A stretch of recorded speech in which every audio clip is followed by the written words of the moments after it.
ED ఆ విచారణ కూడా స్పీడప్ చేసింది. ఆ విజువల్స్ మనం చూస్తున్నాం. ఆయన 2 రోజులు విచారణకు హాజరయ్యారు. ఈ సందర్భంగా ఆయన కొన్ని కామెంట్స్ చేశాడు.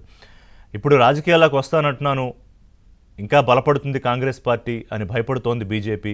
అదే నేను బీజేపీలో కనుక ఉండుంటే ఈ కేసు బయటకు వచ్చేదా, లేకపోతే విచారణ చేసేవారా అని. అది చాలా ఇంట్రెస్టింగ్ కామెంట్. అలాగే అఖిలేష్ యాదవ్ ఇంకో కామెంట్ చేశారు. అసలు ఈడీకి ఆర్థిక నేరాలకు సంబంధం ఏంటి, ఈడీని తీసేయాలి అని. దయాకర్ గారు, అంటే ఒకటి రాబర్ట్ వాద్రా చేసిన కామెంట్స్, అదే బహుశా ఏ పార్టీ వాళ్ళు బయట వాళ్ళు ఇప్పటివరకు ఆ మాటలు మాట్లాడారు, కానీ రాబర్ట్ వాద్రా సోనియా గాంధీ అల్లుడు, ప్రియాంక గాంధీ భర్త, నేను బీజేపీలో ఉండుంటే నా మీద విచారణ జరిగేదా అని చెప్పడం ఒకటి ఇంట్రెస్టింగ్గా అనిపించింది. అంటే వాళ్ళు ఏంటి, సోనియా గాంధీ, రాహుల్ గాంధీ, రాబర్ట్ వాద్రా వీళ్ళ మీద అవినీతి అక్రమ కేసులు.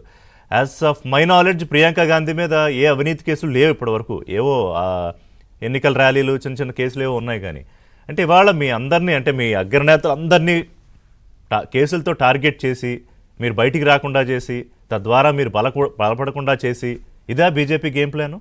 అందులో రాబర్ట్ వాద్రా కూడా ఉన్నారా? Mute mute mute. కేసులు అంటే ఒక గోల్డెన్ స్టేట్మెంట్ ఇస్తా. బ్రిటిష్ వాడు పెట్టిన కేసులకే భయపడలేదు, ఈ బీజేపీలోకి భయపడుతుందా కాంగ్రెస్ పార్టీ? సుదీర్ఘకాల రాజకీయ ఉద్యమం, స్వాతంత్ర ఉద్యమం, 9.5 సంవత్సరాల పైచిలకు నెహ్రూ జైళ్లలో ఉన్నాడు. గాంధీ ఎన్ని సంవత్సరాలు ఉన్నాడో మీకు తెలుసు. అట్టనే అటు తర్వాత జరిగిన పరిణామాల్లో ఏ ఏ కేసులు ఎట్లెట్లా పెట్టిందో బ్రిటిష్ వాళ్ళ వారసులుగానే వీళ్ళని భావిస్తాం మేమైతే న్యాచురల్ గా. నేను అంటున్న ఒక మాట రిషిజీ, ఈ ట్రెడిషనల్ చర్చ ఒక చర్చ అయితే, ఇలా రాఫెల్ డీల్లో మోదీనే నేరుగా ఉండి అనిల్ అంబానీ కంపెనీ అయిన రిలయన్స్ డిఫెన్స్ కు అతి తక్కువ ధరకు ఆ యుద్ధ విమానాలని కొనిచ్చిండు అనేది ఆరోపణ ఉంది. సుప్రీంకోర్టు కూడా దాని మీద మాట్లాడకని చెప్పింది.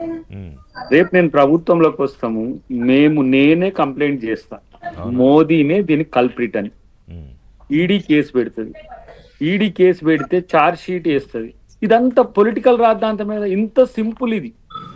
అంటే ఎవరైతే ప్రభుత్వంలో ఉంటారో ఆ ప్రభుత్వంలో ఉన్నోళ్ళు బాధ్యతాయుతంగా ఉండకపోతే అది మోడీ ప్రభుత్వం అయితే.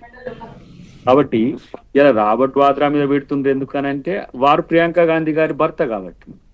ఇలా సోనియా గాంధీ గారి మీద లేకపోతే రాహుల్ గాంధీ గారి మీద పెడుతుంది ఏంటంటే వాళ్ళు కాంగ్రెస్ పార్టీ వారసత్వం. అది వాళ్ళని కొట్టేస్తే కాంగ్రెస్ ముక్త భారత్ అని అంటారు. ప్రియాంక గాంధీ గారి మీద పెట్టడానికి ఏం ఛాన్స్ లేదు కాబట్టి వదిలేశారంటారా? మేబీ రేపు ఆమె సీరియస్ అయితే ఆమె మీద కూడా పెట్టొచ్చు కాక, కానీ ఒక వ్యాలిడ్ స్టేట్మెంట్ పుల్లారావు గారు ఇచ్చింది. కాంగ్రెస్ ముక్త భారత్ అనేది కేసులతోనో లేకపోతే ఇతరాత్రతోనో అవుతుందని అనుకోవడం అనేది ఎంత భావదారిద్రం అనేది ఒక చర్చ అయితే. రెండోది ప్రధానమైనది, ప్రజలు పార్టీలు ప్రజాక్షేత్రంలో ఉంచాలనా లేకుండా చేయాలనేది మన విధానాలు.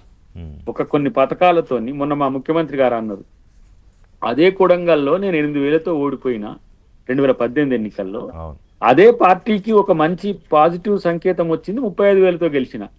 నా వ్యక్తిగతంగా ఉండేది ఉంటది, కానీ పార్టీలో ఏ మామూలు ప్రాంతంలో కూడా 35,000 40,000 కూడా వచ్చింది వేరే అసలు కొత్త క్యాండిడేట్ నిలబడ్డ కాడ కూడా. ఎందుకు అనంటే గత ప్రభుత్వం అనుసరించిన విధానం.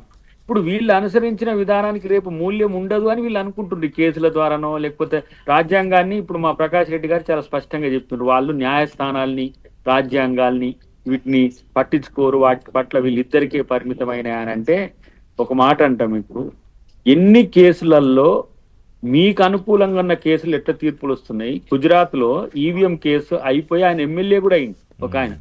నేను 6.5 సంవత్సరాల నుంచి ఇంకా కేసు రిజర్వ్ అయింది తీర్పులు, మరి రావట్లేదని నేను ఎవరిని ప్రశ్నించాలి? నేను అంటున్న ఛార్జ్ షీట్ కు 2 సంవత్సరాలు వేసిందంటే కోర్టుని ఎట్లా తప్పు పడతా నేను? ఇప్పుడు 2 సంవత్సరాల క్రితము వాళ్ళు పిలిచిండ్రు, కేసు రిజిస్టర్ అయింది. ఇప్పుడు కేటీఆర్ మీద ఏసీబీ కేసు ఉన్నది. మొన్న ఉన్న ఈ నీ మీద అభియోగం నేరారోపణ చేయబడ్డాయి, వాస్తవమా కాదా అని ప్రశ్నలు వేసిండ్రు.